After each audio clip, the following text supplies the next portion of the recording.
Hello everyone, welcome to my channel dev with CP. तो आज हम करने जा रहे हैं लीड कोड का क्वेश्चन नंबर 70, जिसका नाम है क्लाइंबिंग स्टेयर्स। ठीक है, ये काफ़ी स्टैंडर्ड क्वेश्चन है डीपी को स्टार्ट करने के लिए और ये इजी मार्क है। ठीक है, तो पढ़ते हैं। You are climbing a staircase, it take an step to reach the top. ठीक है, each time each time you can either climb one step और टू स्टेप्स। ठीक है, in how many distinct way can you climb to the top. ठीक है, तो समझते हैं क्वेश्चन क्या कह रहा है। ये स्टेयर है, ठीक है, यहाँ पे N0, N1, N2।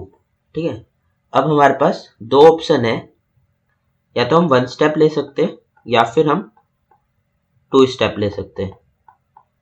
अब हम यहाँ पे स्टैंड कर रहे हैं, यहाँ से हम वन स्टेप ले सकते हैं या फिर टू स्टेप, और हमें नंबर ऑफ वेज बताने कि हम टॉप पे पहुंच जाएं। तो पहले वन स्टेप लिया, अगेन वन स्टेप, ये हुआ वन वे। या फिर हम डायरेक्ट टू स्टेप ले सकते हैं, ये हुआ वन वे।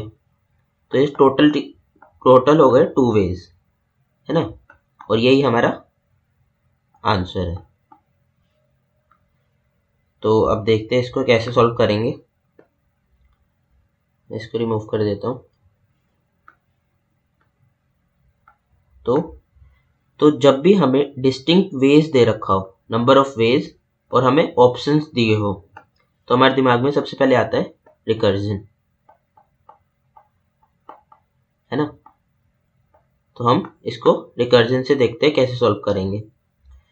तो लेट सपोज N2 दिया हुआ है, N इज इक्वल टू 2।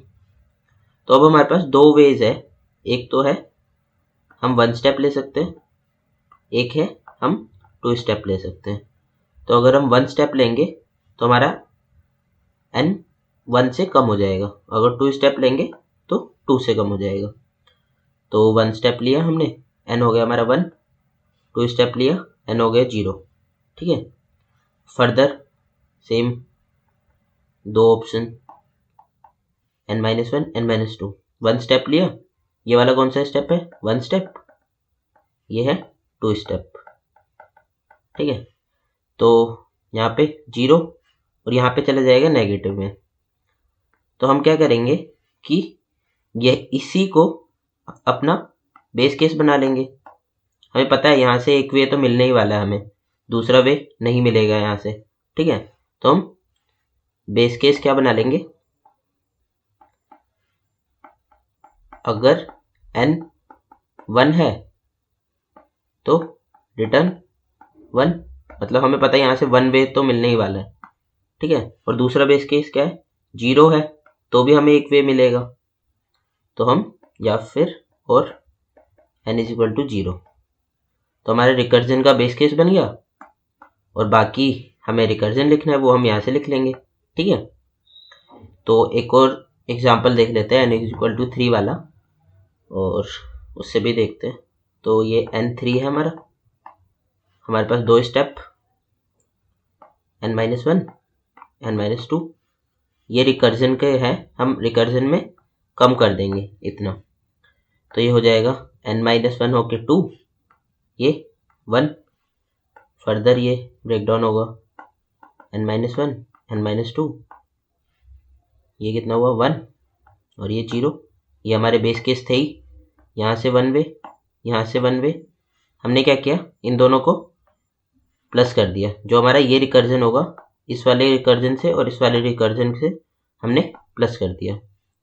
तो यहाँ से कितना रिटर्न होगा, 1 + 1 2, यहाँ से वन वे, यहाँ से 1, अब 2 + 1, ये 2 और ये 1 3। ठीक है, तो ये हमारा 3 आंसर आ गया। बट ये रिकर्जन से सॉल्व नहीं होगा, क्योंकि n बड़ा दिया हुआ है। तो हम क्या करेंगे, इसको मेमोइज्ड कर लेंगे। मेमोइज्ड का मतलब, लेट सपोज हमारा n 5 दिया हुआ होता। ठीक है, तो 5 को सॉल्व करते हैं।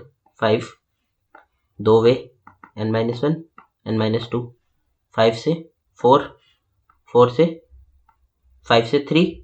ठीक है, अब दो वे, अगेन यहाँ से 3, यहाँ से 2, ठीक है। अब फिर से n-1 n-2, यहाँ से 2, यहाँ से 1, फिर ये तो ये 1 यहाँ पे, ये यहाँ पे 0, ठीक है। तो अब हम क्या करेंगे, रिकर्जन में मेमोइज्ड कर लेंगे इसको, मेमोआइजेशन। इसमें क्या होगा कि जो स्टेट रिपीट हो रही है उसको हम स्टोर कर लेंगे। जैसे ये 3 वाला है, ये यहाँ पे भी है, 3 वाला यहाँ पे भी है, ठीक है। जब ये फर्दर ब्रेकडाउन होगा ये वाला, तो सिमिलर स्टेप से होगा, तो हम यहीं पे इसके आंसर को स्टोर कर लेंगे। तो यहाँ से आंसर क्या आएगा, यहाँ से 1 स्टेप, यहाँ से 1 स्टेप, तो यहाँ से टोटल 2 स्टेप, यहाँ से 1 स्टेप 1 वे, है ना। तो टोटल 3 वेज आएंगे। तो हमारा 3 से कितना आया, 3 वेज। हम इसको स्टोर करके रख लेंगे कि n = 3 पे हमारे 3 वेज है, ठीक है। तो अब यहाँ से हमें 3 वेज है ना, तो जब भी हम इस वाले इस पे आएंगे तो हमें पता होगा कि n = 3 के लिए हमारा 3 वेज आंसर में है। तो हम डायरेक्ट यहाँ से फर्दर ब्रेकडाउन करने की वजह से, ना करने की वजह से, हम उसको यहीं से 3 रिटर्न कर देंगे, है ना। ऐसे ही हम 2 वाला भी स्टोर कर लेंगे, और 2 जब भी आएगा उसको रिटर्न कर देंगे हम। तो 2 से 2 वेज, तो टोटल यहाँ से 3 + 2 5 वेज, और 5 यहाँ से, 3 यहाँ से, टोटल 8 वेज। 5 का आंसर हो जाएगा 8, ठीक है। तो ये मेमोराइज का मतलब हो गया, सिंपल था। तो अब हम इसका कोड देखते हैं। तो अब हम उसका कोड लिखते हैं, क्लाइंबिंग स्टेयर्स। तो सबसे पहले हम क्या करेंगे, एक फंक्शन लिख लेंगे सॉल्व, और उसके अंदर n पास कर देंगे। तो अभी हम रिकर्जन वाला कोड लिख रहे हैं। तो वो क्या फंक्शन रिटर्न करेगा, और यहाँ से रिटर्न कर देंगे उसको। अब फंक्शन लिखते हैं सॉल्व, उसमें हमने लिया है n। तो सबसे पहले क्या आएगा, हमारा बेस केस। बेस केस में मैंने बताया था n जब 1 होगा और या फिर n 0 होगा, तो हमें क्या करना है, रिटर्न 1 कर देना है ना। तो वहाँ से 1 वे मिल जाएगा मतलब उसका। और अब हम लिखते हैं यहाँ पे अपना रिकर्सिव केस। तो रिकर्सिव केस में क्या था, हमारे पास 2 चॉइसेस थी, 2 चॉइस थी हमारे पास।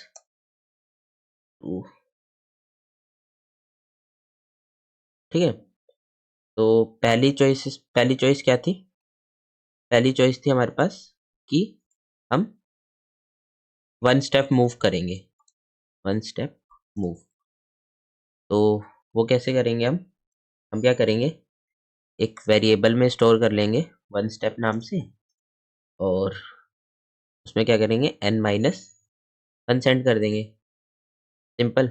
और दूसरी चॉइस क्या है हमारे पास हम 2 स्टेप मूव कर सकते हैं, 2 स्टेप मूव। तो इसको भी same 2 step, solve n-2, simple enough. और लास्ट में क्या करेंगे, हम रिटर्न कर देंगे 1 स्टेप और 2 स्टेप को प्लस करके, इन दोनों वेरिएबल को, है ना। तो 2 स्टेप। तो ये रिकर्जन का हो गया, पर ये हमें टीएलई दे देगा क्योंकि n 45 है, और ये इसकी टीसी हो जाएगी, टाइम कॉम्प्लेक्सिटी 2⁴45, है ना। तो हम इसको मेमोराइज करेंगे। मेमोराइज करने के लिए क्या करेंगे, हमें पता है एक ही स्टेट चेंज हो रही है यहाँ पे n, तो हम 1D वेक्टर बनाएंगे उसको स्टोर करने के लिए। जो मैंने बताया था, हम नंबर ऑफ वेज स्टोर करेंगे। तो डीपी वेक्टर साइज उसका n+1 और -1 से, और डीपी को हम यहाँ पे पास कर देंगे। पास किया है तो यहाँ पे इसको लेना पड़ेगा।